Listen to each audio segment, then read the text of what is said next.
Hi everyone, welcome back to my channel. Today I'm going to do a video all about toddler crafts for Valentine's Day. So I'm going to be sharing 4 crafts with you, or activities that you can do with your little ones over the Valentine's Day period. Today's video is a collaboration with the lovely Gemma from The Hidden Gem. She's also The Way We Play on Instagram. I actually fell in love with Gemma's channel probably about 6 weeks ago now. I completely binge watched all of her videos because it's just really good. I'm going to let her introduce herself, so here she is. Thanks Sarah-Jayne. My name is Gemma and I have a YouTube channel called The Hidden Gem. I am a mum to an 18-month-old boy called Oscar, and on my channel you'll find lots of videos about parenting and activities to do with your toddler. We actually practice Montessori at home, so you'll find lots of videos about Montessori activities, and as a teacher I also make videos about how children learn. So I would love for you to come over and check out my channel after you've watched Sarah-Jayne's video. In this week's video I'm going to show you 4 different Valentine's activities that are Montessori inspired. So I really hope that you will come over and join me over on my channel. So I'm super excited to be collabing with Gemma today, and if you are new around here because you've come over from Gemma's channel, then hello, welcome. I would love for you to stick around. Okay, so let's get into the number 1 of the 4 activities. So number 1 is a sensory box. Now I've done these a few times, but this time in particular, because it was focused around Valentine's Day, I chose pink things, I chose red things. I didn't go out and buy more things because I thought I'm just going to go through her toys and pick out things which are red and pink and pop it in the sensory box. I also had some tissue paper. Quite often I'll save things from packages that have been sent just for these types of things. So I put some tissue paper in there. There was like this straw-like stuff which I also kept and used, and I put it in this wooden box.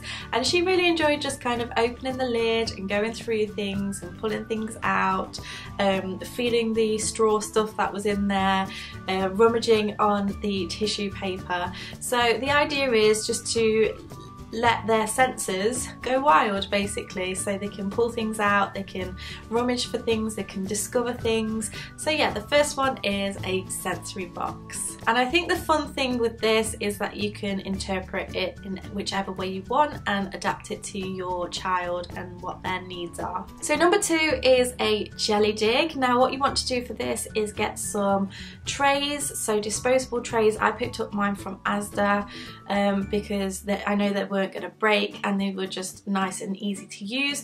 You want to fill up half of it with jelly and then put your items in there. So I again chose items which were red or pink or heart-shaped, and then let that set and then fill it up again with some more jelly so that they are immersed in the jelly itself. Otherwise they're just going to float up to the top if you fill it all up.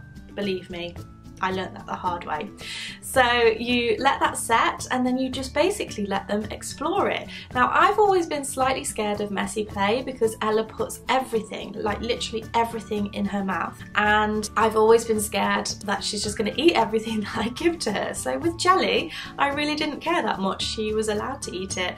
So it was really fun to watch her trying to figure it out, trying to get used to the texture of the jelly. I did take the jelly out of the fridge and let it sort of warm up a little bit, but it was still a bit cold, so the feeling of the cold on her hands was a different experience for her as well, and she just really had fun digging everything out and playing around with it. So I would highly recommend a jelly dig. So number 3 is edible paints.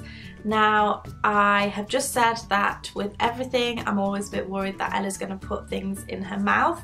So when it comes to paints I've been a bit dubious, but edible paints are really good because you can just take some natural yogurt and some food colouring and mix up your paint yourself. It's a little bit more sticky, but you can just put them in the bath straight after. Obviously this way you're not going to be keeping the work after it's done because it might go a little bit off, but it's a really good way to get them used to using paintbrushes, different things like that, without being worried that they're going to eat the paint.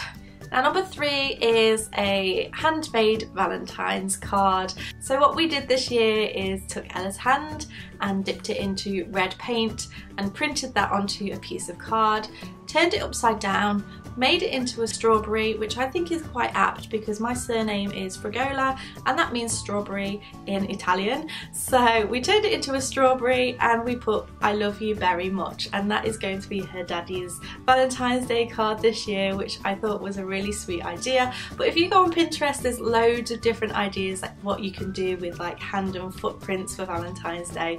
It's really quite sweet and it's such a lovely activity to do with them. So there we go, they are my 4 toddler craft ideas for this Valentine's Day. I really hope that you enjoyed them. Let me know if you try any of them out, and don't forget to go and check out Gemma's video where she's going to go through 4 more activities with you. I'll leave a link in the description box below so you can go and look at that video. But thank you so much for watching. If you did like this, make sure you give me a thumbs up and don't forget to subscribe to keep up to date with all of my latest videos. Thank you so much for watching and I shall see you again next time. Bye!